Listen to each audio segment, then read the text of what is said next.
German soldiers endured everything on the Eastern Front, but feared American artillery most. December 17, 1944. The Arden Forest, Belgium. Oberführer Hans Müller crouched in his frozen foxhole, writing words in his diary that would haunt him for the rest of his life. The Americans are not like the Russians. Their artillery is something else entirely. It is not the volume of fire, though that is terrible enough. It is the speed. It is the accuracy. It is the knowledge that you have no time to react. One moment there is silence, the next moment the world explodes. Through the dense fog that morning, Müller had witnessed something that shattered every assumption German soldiers held about American military capability. His battalion, part of the Sixth SS Panzer Army, had just launched Hitler's final gamble in the West. They had achieved complete surprise against thinly held American positions. Victory seemed within reach. Then the American artillery found them. What Müller did not know, what no German soldier advancing through those snow-covered forests could have known, was that they were about to encounter the most lethal artillery system ever deployed in warfare, a system so advanced, so devastating, and so precisely coordinated that it would break the back of Germany's last offensive and reveal the true depth of American military superiority. The collapse had begun long before the Battle of the Bulge.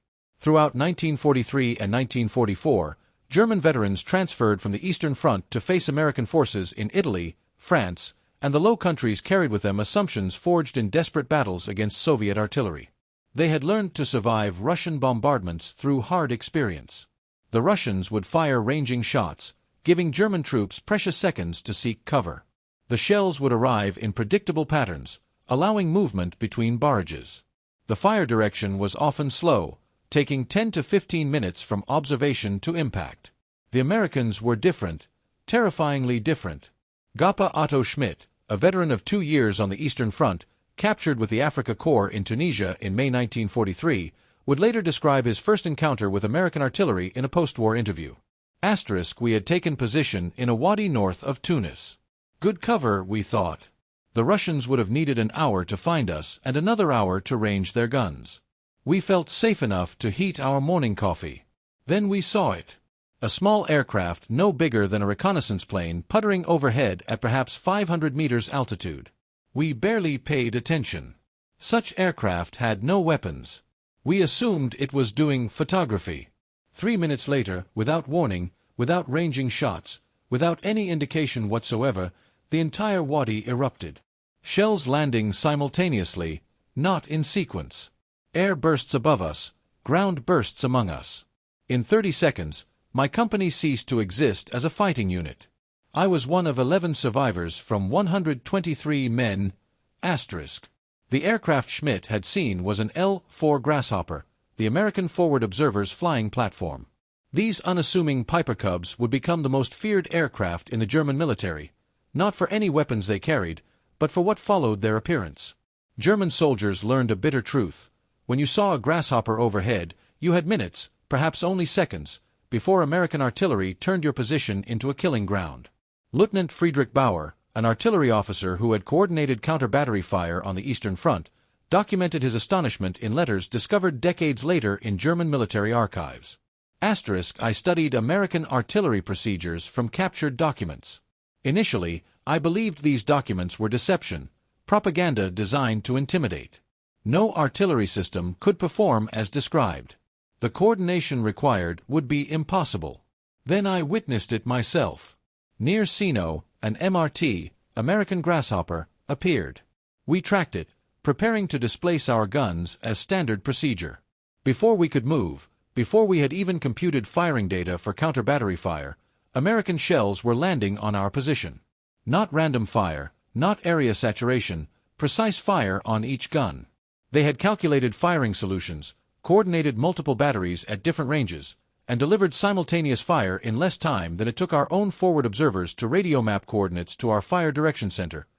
The secret to American artillery superiority lay not in a single innovation, but in a comprehensive system that integrated technology, training, and industrial capacity at a level Germany could never match. The foundation was the Fire Direction Center, FDC, a concept that revolutionized artillery employment. Where German artillery batteries calculated firing solutions individually, American batteries fed all data to a central fire direction center that could coordinate fire from dozens of batteries simultaneously. The FDC system depended on pre-computed firing tables.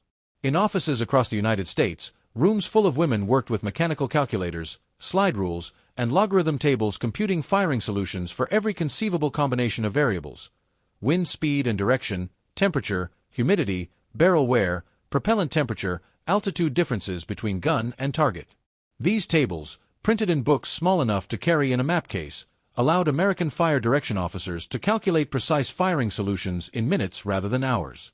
Hedman Vera Hoffman, a mathematics professor conscripted into the Wehrmacht artillery, examined captured American firing tables after the war.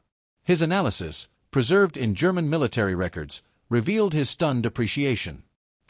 These tables represent years of computational work. Thousands of hours on mechanical calculators.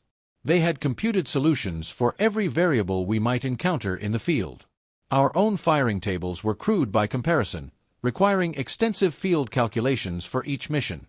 The Americans had done the mathematics in advance. In the field, they simply looked up the answer.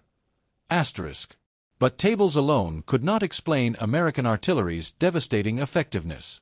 The true revolution was time on target, a firing technique so advanced that few nations possessed the capability to execute it. Time on target, universally known as TOT, coordinated artillery fire so that shells from multiple batteries fired at different times based on their distance from the target arrived simultaneously within a 3-second window. The effect was catastrophic. German soldiers experienced no warning, no ranging shots, no gradual buildup of fire. One instant, silence. The next instant, dozens of shells detonating simultaneously. Troops in the open, whose survival against conventional artillery depended on dropping prone at the first explosion, had no time to react. Studies conducted after the war revealed that 66% of artillery casualties occurred in the first few seconds of a barrage. Time on target maximized casualties by eliminating warning. Stabsfeldwebel Kurt Zimmermann, who survived TOT strikes during the Battle of the Bulge, wrote in his diary discovered by American forces in a captured command post. It is not artillery as we understand it. It is something new. You hear nothing. Then the world ends. Every shell arrives in the same second. The air bursts kill men who would survive ground bursts. The ground bursts kill men who would survive air bursts. There is no time to dive for cover, no time to reach a hole, no time even to drop flat. You are simply alive one moment and wounded or dead the next. The speed of American artillery response shocked German commanders. German artillery, considered among the world's best, could deliver fire in 8 to 10 minutes under ideal conditions. American artillery routinely delivered accurate fire in 3 minutes. This speed derived from multiple factors. American forward observers used new FM radios that provided clear, static-free communication. German forces still relied primarily on AM radios plagued by interference. American radios were also far more numerous. Every infantry battalion had multiple radio-equipped forward observers. German battalions typically had 1 or 2 radios, often shared between units. The forward observers themselves represented another American advantage. German forward observers were artillery officers, often lacking infantry training or experience. American forward observers were specially trained personnel who understood both artillery and infantry tactics. They moved with infantry units, lived with infantry soldiers, and coordinated fire as an integrated part of combined arms operations. Moreover, American artillery observers could call upon an entire corps artillery, not just their own battalion.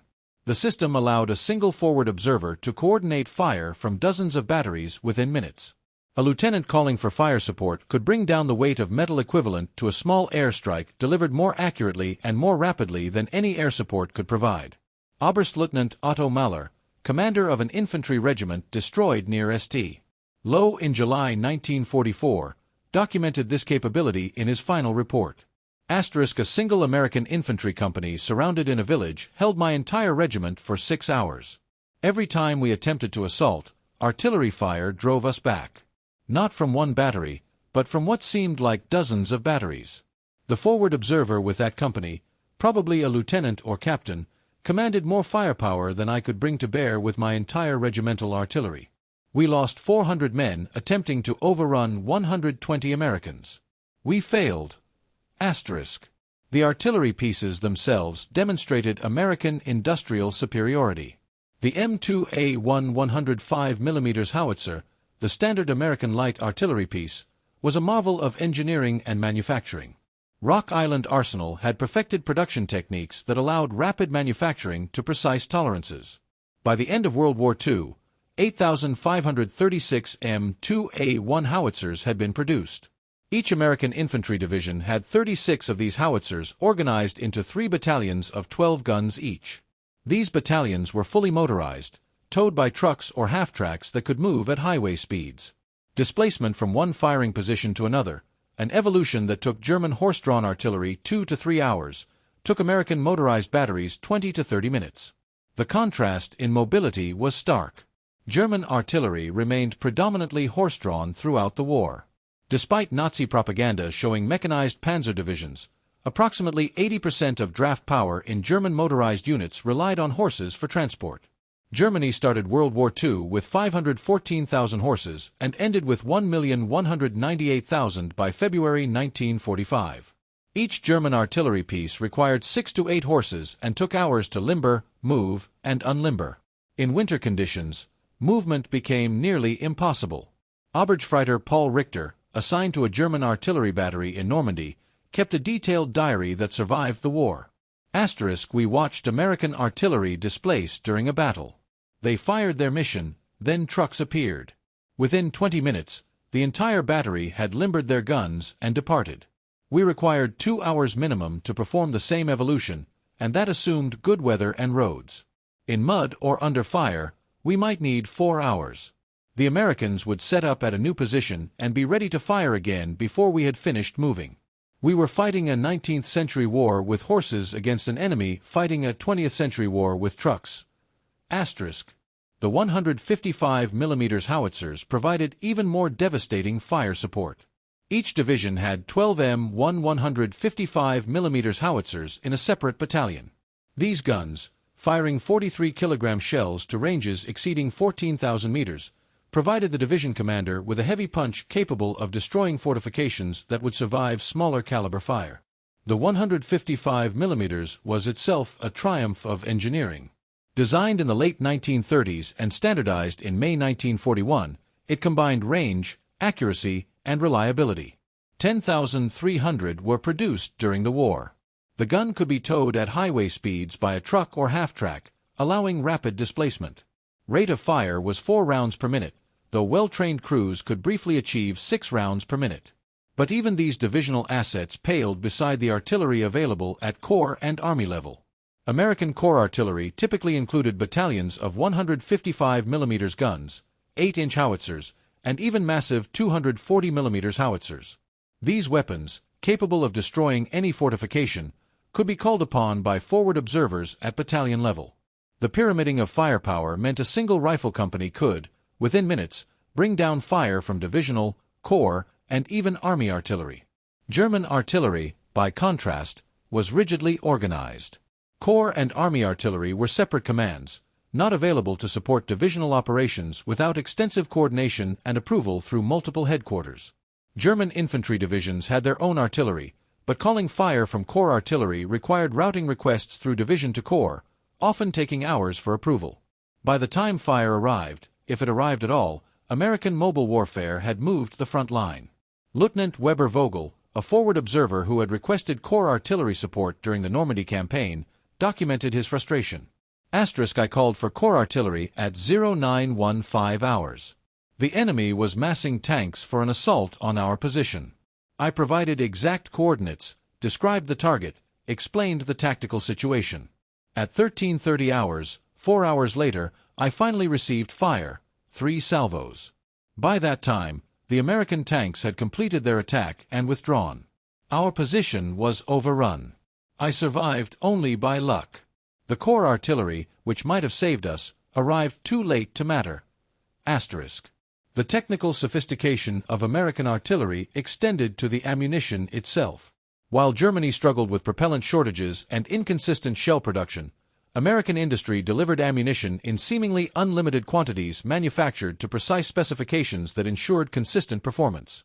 More significantly, the Americans deployed the variable time fuse, the VT fuse, a technological marvel that would prove decisive. The VT fuse, also called the proximity fuse, contained a miniature radar transmitter and receiver in the nose of the artillery shell. The transmitter broadcast a radio signal. When the shell approached the ground or any object, the reflected signal triggered detonation. The result was a shell that exploded at optimal height for maximum lethality, typically 10 to 20 meters above the ground. The VT fuse transformed artillery effectiveness. Conventional time fuses required calculating the precise time to target, then setting the fuse accordingly. Wind, temperature, barrel wear, all affected shell flight time. Even small errors meant shells exploding too high or burying themselves in the ground before detonation. The VT fuse eliminated these variables, guaranteeing optimal air burst regardless of conditions. The VT fuse had first been used in combat by the USS Helena on January 5, 1943, shooting down a Japanese dive bomber off Guadalcanal with only 2 to 3 salvos.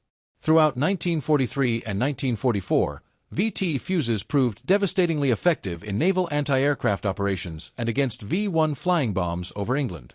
However, concerns about the technology falling into German hands prevented its use in ground artillery over Europe. General Dwight Eisenhower personally requested permission to employ VT fuses during the Battle of the Bulge, arguing that their effectiveness justified the security risk. The Pentagon initially refused, but Eisenhower protested vehemently.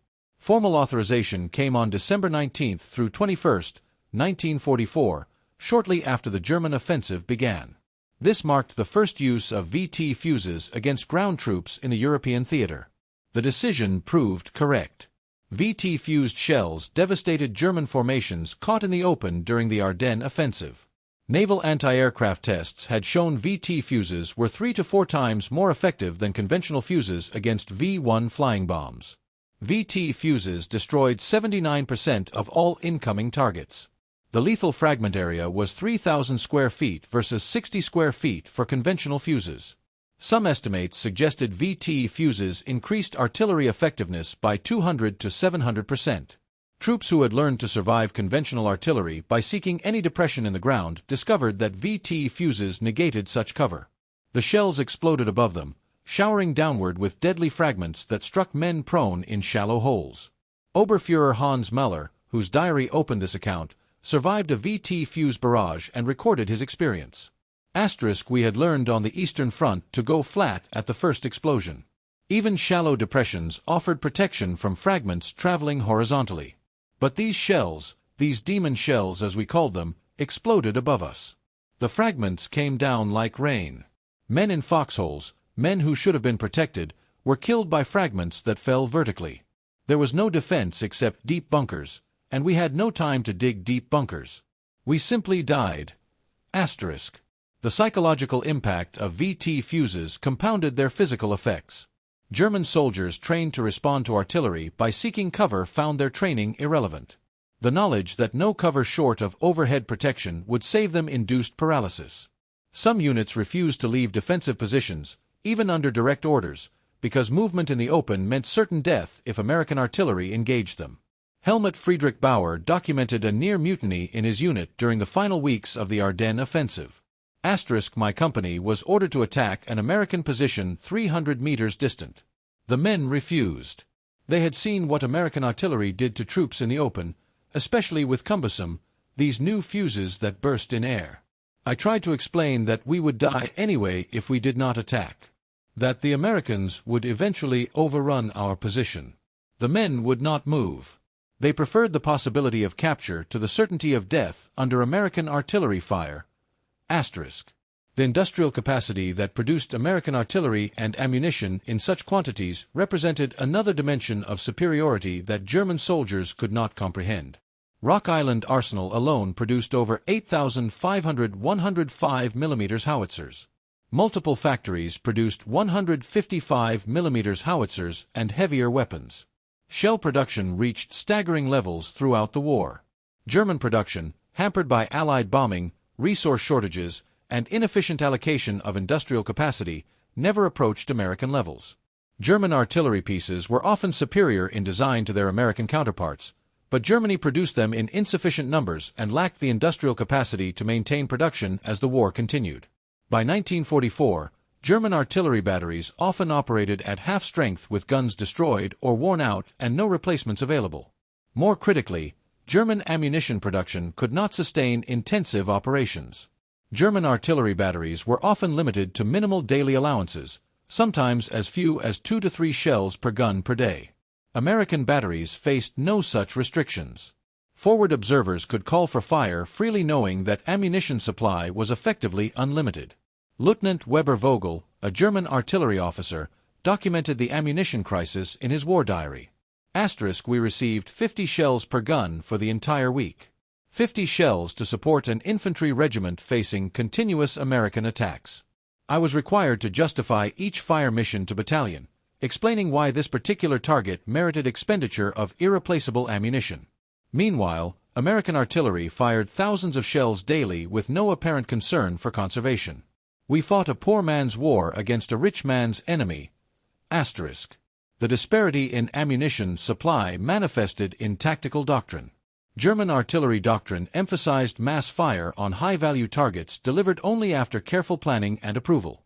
American doctrine emphasized responsive fire immediately available to support infantry operations. An American infantry platoon leader could request and receive artillery support within minutes. A German platoon leader might wait hours for fire if he received any at all. The logistics of ammunition supply further highlighted American advantages.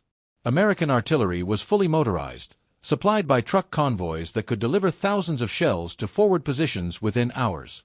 German artillery, horse-drawn and often dependent on rail transport for long-distance movement, struggled to maintain adequate forward stocks. As Allied air power interdicted German rail networks, ammunition supply became increasingly difficult. American logistics also benefited from standardization. The M1 shell fired by 105 mm howitzers used the same fuse as shells fired by 155 mm howitzers and larger calibers. This standardization simplified supply, reduced inventory requirements, and ensured that fuses were always available. German ammunition production, plagued by multiple fuse designs and caliber variants, suffered chronic shortages of specific components, even when overall production remained adequate. The superiority of American artillery created a cascading effect on German tactical options. German commanders, knowing that massing forces would draw devastating artillery fire, dispersed their units. But dispersed units lacked combat power and could be defeated piecemeal. Concentrated forces could generate combat power but became targets for American artillery. Either choice led to defeat. The Ardennes offensive, Germany's final major attack in the West, demonstrated these dynamics with brutal clarity. German planning depended on fog and overcast weather to neutralize American air power. The planners correctly assessed that American aircraft could not operate in bad weather. They failed to understand that American artillery did not require good weather. During the opening days of the offensive, German armored and infantry divisions achieved significant penetrations against surprised American forces. Over 200,000 German troops and approximately 1,000 tanks launched the initial assault on December 16, 1944. Then American artillery found them. Lacking the mobility to rapidly displace when taken under fire, German horse-drawn artillery batteries were destroyed in place. Lacking the ammunition reserves to engage in sustained counter-battery fire, German guns fell silent while American guns continued to fire.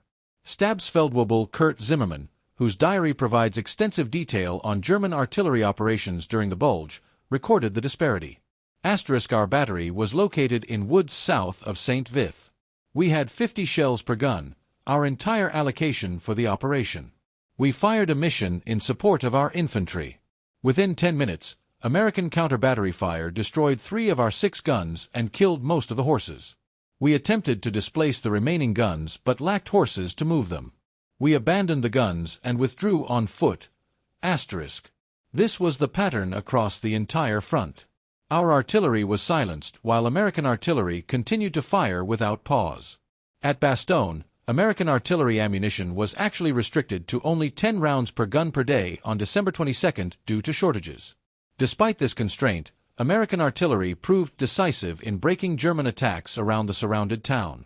During the entire Bulge campaign, 4,155 American guns fired 1,255,000 artillery rounds. German units that had penetrated 50 kilometers into American lines found themselves trapped, surrounded by American forces that could call upon unlimited artillery support once resupply resumed. Oberstleutnant Heinrich Mahler, whose regiment had been destroyed at St. Lo 6 months earlier, commanded a replacement regiment during the Bulge. His final report, written in a prisoner of war camp after his capture in January 1945, provides a stark assessment. We were defeated by American artillery before we were defeated by American infantry or armor.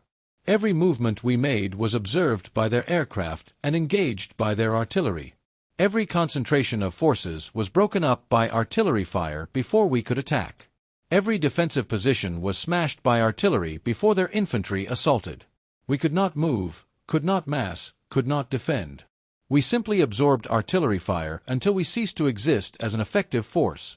The offensive plan to drive through to Antwerp and split Allied armies stalled after less than a week, broken primarily by American artillery. Units that began the offensive at full strength ended it with 30 to 40% casualties, with artillery fire accounting for the majority of losses.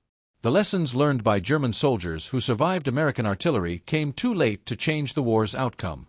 Those captured and sent to prisoner of war camps in the United States discovered that the artillery system that had destroyed their units represented just one aspect of American military capability.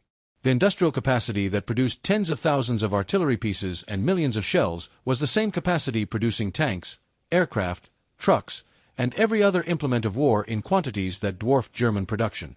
Gefreiter Otto Schmidt, captured in Tunisia and held at a camp in Texas, wrote in a letter that passed American censors. I have seen American industry. I have watched trains carrying artillery pieces, hundreds of them, moving toward ports for shipment overseas. I have seen factories producing shells by the thousands. The Americans defeated us not through superior tactics or superior soldiers, though their tactics were good and their soldiers brave. They defeated us through sheer industrial might. They could afford to fire 100 shells where we fired one. They could afford to lose equipment and replace it within days. We could not match this, could never match this, no matter how long we fought. The German prisoners of war who witnessed American artillery training exercises in the United States saw firsthand the professionalism and preparation that made the system so effective. American artillery crews trained constantly, practicing the coordination and communication that allowed time on target missions. Forward observers worked closely with infantry units, practicing the integration that made American combined arms operations so effective. Lieutenant Friedrich Bauer, the artillery officer captured in Italy, attended lectures at a prisoner of war camp where American artillery officers explained their methods. His notes, preserved in German archives, reveal his professional admiration. They have systematized everything we did by individual skill and initiative. Where we depended on talented artillery officers computing firing solutions through experience and calculation, they created tables that allow average officers to achieve the same results. Where we depended on good radio operators maintaining communication under difficult conditions, they produced radios so reliable that even minimally trained operators could maintain contact. They have taken the art of artillery and transformed it into an industrial process, repeatable and scalable. This is the secret of their success. The transformation of German prisoners extended beyond technical appreciation. Many realized that German propaganda about American military weakness had been completely false. The Americans they encountered both as enemies on the battlefield and as captives in prison camps demonstrated professional competence, industrial capability, and organizational skill that exceeded German capabilities in nearly every dimension. Oberführer Hans Müller, whose diary chronicled his experiences in the Ardennes, was captured during the collapse of the German offensive. His later diary entries, written in a prisoner of war camp, reflect a complete reversal of his earlier beliefs. We were told the Americans were inferior soldiers, that they lacked fighting spirit, that they depended on material superiority because they lacked the skill and courage of German soldiers. These were lies. American soldiers fought with courage and skill, but they also fought with overwhelming material advantages that German courage and skill could not overcome. Most significantly, they fought with an artillery system so advanced that we had no effective counter. This, more than any other factor, defeated us. By early 1945, as Germany's situation became hopeless, American artillery superiority only increased. German ammunition production collapsed under Allied bombing. German artillery units lost experienced crews to casualties and received inadequate replacements.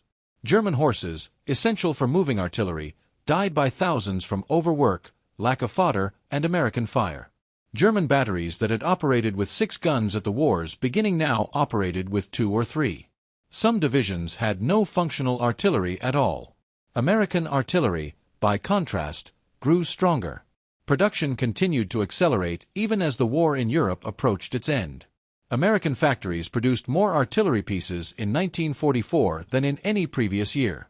Ammunition production reached levels that allowed American forces to fire without restriction. New technologies, including improved fire direction, computers, and better radios, enhanced effectiveness further. The end came in May 1945 with Germany's unconditional surrender. In the final battles, American artillery demonstrated capabilities that seemed impossible just years earlier. Single battalions could deliver overwhelming firepower on demand. Multiple corps artillery could coordinate fire on area targets, saturating entire map grid squares with shells. Forward observers could call down destruction on any target within minutes, confident that accurate fire would arrive quickly. German survivors of these final battles carried with them profound respect for American artillery. Hedman Vera Hoffman, the mathematics professor who had analyzed American firing tables, was captured in the Ruhr pocket in April 1945. His final military report, written for American intelligence officers, provided professional analysis of American artillery effectiveness. The American artillery system represents the culmination of industrial age warfare. They have applied industrial methods, mass production, standardization, and systematic training to create a weapon system of unprecedented effectiveness. Individual German artillery pieces may be superior in design. Individual German artillery officers may match American skill, but the Americans have created a system that does not depend on individual superiority. Their system produces consistent, overwhelming, rapidly delivered firepower regardless of individual skill levels. This systemization represents a revolution in warfare that Germany never matched and could not match given our industrial limitations. In the decades after the war, historians analyzing American military effectiveness in World War II identified artillery as perhaps the single most important advantage American forces possessed. While tanks and aircraft received public attention, it was artillery that broke German attacks, supported American advances, and inflicted substantial casualties in the Western theater. German military professionals studying their defeat after the war consistently identified American artillery superiority as a decisive factor. General Franz Halder, former chief of the German General Staff, wrote in his post-war analysis, American artillery achieved what we believed impossible. They transformed artillery from a supporting arm into a dominant weapon system. Their coordination, their fire control, their logistics, and their industrial production created an artillery force that could not be matched or countered. German forces in the West operated under constant artillery threat, unable to mass without drawing devastating fire, unable to move without observation, unable to fight effectively under the weight of American shells. The tactical innovations developed by American artillery during World War II became the foundation for modern artillery doctrine. Time on target remains the standard method for coordinating artillery fires. Fire direction centers remain the hub of artillery operations. Forward observers closely integrated with maneuver forces remain essential for delivering responsive fire support. The basic structure established by the United States in World War II persists to this day. The proximity fuse represented such a significant advance that its full impact remained classified for years after the war. The psychological impact combined with the physical casualties often broke unit cohesion entirely. German soldiers caught in the open by VT-fused shells had no effective defense. The experience left permanent impressions. Stabsfeldwebel Kurt Zimmermann, who survived multiple TOT barrages during the Bulge, immigrated to the United States in the 1950s. In a 1960 interview, he reflected on his wartime experiences. I have been asked what weapon I feared most during the war. Not tanks, though German tanks were inferior to late-war American tanks. Not aircraft, though American air power was overwhelming. Not even American infantry, though they fought well. The weapon I feared most, the weapon that gave me nightmares then, and sometimes still does today, was American artillery. The sudden, devastating fire that arrived without warning. The knowledge that you might die without ever seeing your enemy, killed by shells fired from guns kilometers away. This was true terror. The story of German soldiers and American artillery is ultimately a story about the transformation of warfare in the industrial age. Individual courage and tactical skill remained important, but they were overshadowed by industrial production, systematic training, and organizational efficiency.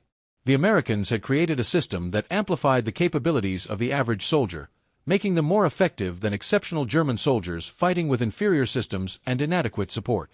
The artillery that broke German forces in World War II was not the product of a single innovation or a brilliant individual. It was the product of systematic analysis, industrial application, comprehensive training, and abundant resources. It represented American military power at its most effective, using industrial capacity and organizational skill to create overwhelming combat power. For the German soldiers who faced this system, the experience was transformative. They entered the war believing in German superiority. They ended the war understanding that American industrial might and organizational capability had surpassed German capabilities. They had learned to fear American artillery above all other weapons, for it represented the unbridgeable gap between German methods and American power.